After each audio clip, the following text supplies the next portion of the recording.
Amazing friends, this extraordinary incident comes from China, where a river that once gave life to millions was slowly being declared dead. A river that had flowed for thousands of years, supporting civilizations, trade and agriculture, was now on the verge of complete collapse. To save this dying river, the Chinese government took a step so bold and unprecedented that history offers almost no comparison. China did something the world had never seen before. Not one, not two, but 13 billion fish were released into its largest river. Yes, 13 billion living creatures were returned to the water in a single mission of revival. And when the results of this daring experiment began to appear, scientists, environmentalists, and governments across the globe were left stunned. In today's fascinating video, we pull back the curtain on this unbelievable story. Why did China take such a massive risk? What forced the government to gamble billions of lives and billions of dollars? And most importantly, what science stood behind this extraordinary decision? Friends, the Yangtze River is not just any river. It is one of the longest and most important rivers in the world, often called the lifeline of China. For thousands of years, it has been the backbone of the nation's economy, agriculture, and transportation. Millions of people depend on it daily for drinking water, farming, fishing, and trade. Entire cities rose and flourished along its banks. For centuries, the Yangtze fed both the land and the people. But in recent decades, during humanity's relentless race for industrial growth and development, this mighty river began to suffer in silence. Factories discharged toxic chemicals directly into its waters. Cities poured untreated sewage into the river day and night. And on top of that came uncontrolled, aggressive fishing, without limits, without mercy. The water slowly turned poisonous. Oxygen levels dropped. Aquatic plants died off. First, a complete fishing ban was imposed. This wasn't a minor restriction, it was a 10-year total ban. Millions of fishing boats were taken off the river, and fishermen were given alternative jobs so the river could breathe again. But scientists knew that stopping fishing alone wouldn't be enough. The river's ecosystem was so damaged that it couldn't heal itself naturally. Pollution and algae had increased so much that natural cleaners were needed. And those cleaners weren't machines, but fish themselves. That's when China launched the 13 billion fish project, shocking the world. Now the question arises, where did so many fish come from? And what kind were they? These weren't ordinary fish we eat daily. Scientists selected special species capable of cleaning the river and restoring balance. They were bred artificially in large laboratories and hatcheries. Most of these were different types of carp, such as silver carp and bighead carp, chosen because they consume algae, pollutants, and plankton. You could call them the river's natural vacuum cleaners. Released in massive numbers, they filtered the water naturally, allowing sunlight to penetrate deeper, essential for aquatic life. These fish also became food for predator species and rare animals in the river. When the release began, the scene was spectacular. Massive tankers, boats, and even modern pipeline systems were used to safely transport millions of baby fish into the river. This wasn't a one-day operation. It continued for months and years. Many people doubted the project. Would the fish survive polluted water? Would billions of dollars be wasted if it failed? But Chinese scientists were confident. They didn't just release fish.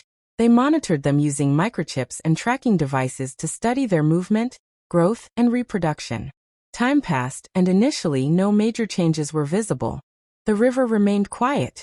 But beneath the surface, a silent revolution was underway. Oxygen levels, once dangerously low and incapable of supporting life, started rising again. The river was no longer suffocating. It was breathing. But this transformation was about more than just cleaner water. The river wasn't merely being purified, it was calling back its lost residents. Life that had vanished over decades was being invited home. Rare species that had disappeared due to pollution, starvation, and collapsing food chains now found something they hadn't seen in years: abundant food and a stable environment. Small fish multiplied, plants returned, and predators followed. Slowly, patiently, nature's delicate balance began restoring itself, piece by piece.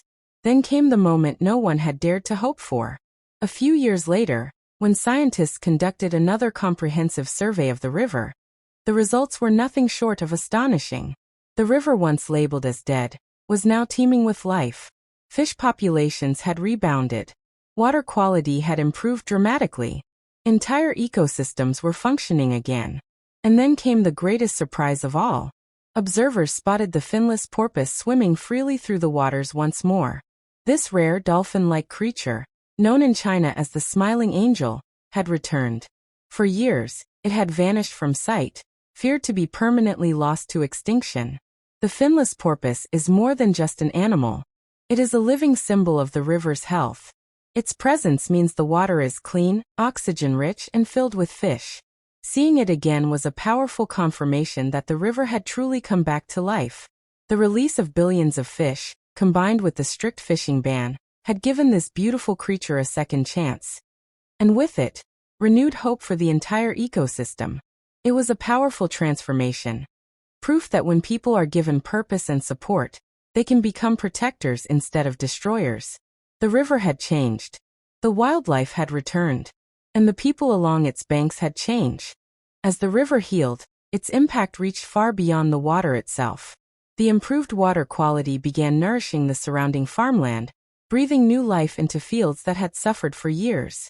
Farmers who once struggled with polluted irrigation water now had access to clean, life-giving flows. Crops grew healthier, yields increased, and soil quality slowly recovered. The river, once a source of danger, had once again become a source of prosperity. This transformation sent a clear message. When we care for nature, nature responds in kind. Protecting the environment is not a sacrifice. It is an investment, one that returns benefits to every part of society. Through this bold initiative, China demonstrated to the world that development is not measured solely by factories, highways, or skyscrapers. True progress also means preserving rivers, protecting wildlife, and ensuring that natural resources remain alive for future generations. Economic growth and environmental protection do not have to stand on opposite sides. They can move forward together. Most importantly, this story reminds us of a vital and often forgotten truth. It is never too late to repair the damage we have caused to our planet. No matter how severe the destruction may seem, nature still holds an incredible ability to heal, if we give it the chance. What it truly requires is not miracles, but strong intention, scientific understanding, and thoughtful long-term planning. China's decision was bold, risky, and unprecedented, but it proves one thing clearly: change is possible. The question now is not whether this approach works, but whether the rest of the world has the courage to learn from it. So now we ask you, what do you think about China's decision? Do you believe similar steps are needed to save the rivers in our own country? Can we still protect what remains, or even restore what we've lost? Share your thoughts in the comments below. Your voice matters, and conversations like this are where change begins. Thank you for watching this video. If you found it informative and inspiring, subscribe to AZ Shorts 988 for more powerful stories, fascinating facts, and eye-opening documentaries. God willing, we'll return soon with another incredible video. Until then, take good care of yourselves, your loved ones, and the world around you.